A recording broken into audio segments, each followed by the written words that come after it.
Big ಬಾಸ್ನಲ್ಲಿ Sudeep sir ಕೂಡ ಹೇಳಿದರು 300 ಜನ ಪ್ರಪೋಸಲ್ಸ್ ರಿಜೆಕ್ಟ್ ಮಾಡಿದ್ದೀರಾ, ಯಾವ ಥರ ಹುಡುಗ ಬೇಕು ಅಂತ ಶಾಕ್ ಆಗಿಬಿಟ್ಟಿದ್ರು. ಹೇಳಿ 300 100 ಪ್ರಪೋಸಲ್ಲು. ಇವಾಗ ಉತ್ತರ ಸಿಕ್ಕಿದೆ ನನಗೆ ಯಾವ ಥರ ಹುಡುಗ ಬೇಕು ಅಂತ ಎಲ್ಲರಿಗೂ ಗೊತ್ತಾಗಿದೆ. So I am blessed and grateful for everything that is happening. ತುಂಬ ಹೈಟ್ ಇರೋ ಹುಡುಗ, ನಿಮ್ಮದೇ ಕಲರ್. ಹೈಟ್ ಅಂತೂ ಇದ್ದಾರೆ, ಬಿಕಾಸ್ ಏರ್ಫೋರ್ಸಲ್ಲಿರೋದ್ರಿಂದ ಹೈಟ್ ಇದ್ದೇ ಇದ್ದಾರೆ ಡೆಫಿನೆಟ್ಲಿ. ಬಟ್ ಪರವಾಗಿಲ್ಲ, ಹೈಟ್ ಮ್ಯಾಚ್ ಆಗಲಿಲ್ಲ ಅಂದರೂ ಪರವಾಗಿಲ್ಲ, ಹಾರ್ಟ್ ಮ್ಯಾಚ್ ಆಗ್ತಿದೆ.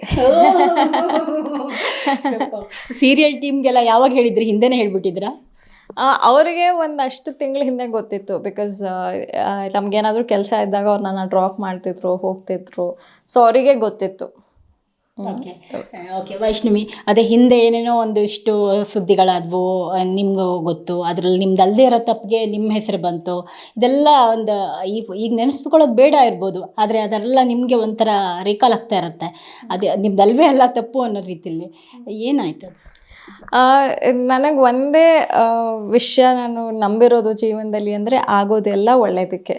ಭಗವಂತ ನಮ್ಮ ಜೊತೆ ಇದ್ದಾನೆ, ಅವ್ನು ಯಾವತ್ತೂ ನಮ್ಮ ಕೈ ಬಿಡೋದಿಲ್ಲ. ಅದನ್ನಷ್ಟೇ ನಂಬಿದ್ದೀನಿ. ಆ್ಯಂಡ್ ಒಳ್ಳೆ ಮನಸ್ಸಿದ್ರೆ ಒಳ್ಳೇದಾಗೇ ಆಗುತ್ತೆ. ಓಕೆ. ಅಮೂಲ್ಯ, ನಿಮ್ಮ ಫ್ರೆಂಡ್ಸ್ ಎಲ್ಲ ಏನು ಹೇಳಿದ್ರು? ಮದುವೆ ವಿಚಾರಕ್ಕೆ ರೆಡಿ ಆಗ್ತಾ ಇದ್ದಾರೆ ಇವಾಗಲೇ, ವೈಶು ಮದುವೆಗೆ ರೆಡಿ ಆಗೋಣ ಅಂತ? ಡೆಫಿನೆಟ್ಲಿ ಅವರು ಪ್ಲ್ಯಾನ್ಸು ಮಾಡ್ತಿದ್ದಾರೆ. So they are also equally happy with me. ನನಗೆ ಖುಷಿ ಆಗುತ್ತೆ ನನ್ನ ಫ್ರೆಂಡ್ಸ್ ನನ್ನ ಜೊತೆ ಇದ್ದಾರೆ ಪ್ರತಿಯೊಂದು ಸ್ಟೆಪ್ಪಲ್ಲೂ ಅಂತ. ಓಕೆ. ಮದುವೆ ಆಗಲಿ ಬೇಗ, ಸಿಹಿ ಅಂಥದ್ದೇ ಒಂದು ಮಗು ಆಗಲಿ. ಈಗಷ್ಟೇ ಎಂಗೇಜ್ಮೆಂಟ್ ಆಗಿದೆ, ಬೇಗ ಮದುವೆ ಆಗಿಬಿಡಲಿ.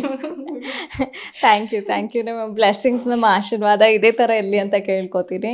And thank you. Okay. Serial ಮತ್ತು ಸಿನಿಮಾದಲ್ಲಿ ಮತ್ತೆ ನೋಡ್ಬೋದಲ್ವಾ?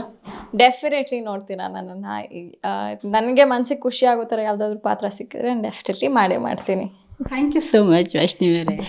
Thank you so much. And ನಿಮ್ಮೆಲ್ಲರಿಗೂ ಮತ್ತೆ ಥ್ಯಾಂಕ್ಸ್ ಅಂತ ಹೇಳ್ತಿದ್ದೀನಿ. ಅಷ್ಟು ಒಳ್ಳೆ ಮೆಸೇಜ್ ಮಾಡಿ ಪ್ರತಿಯೊಬ್ಬರು ನಮಗೆ ಆಶೀರ್ವಾದ ಮಾಡಿದ್ದೀರಾ, ಅದಕ್ಕೆಲ್ಲ ಥ್ಯಾಂಕ್ಸ್ ಅಂತ ಹೇಳ್ತೀನಿ.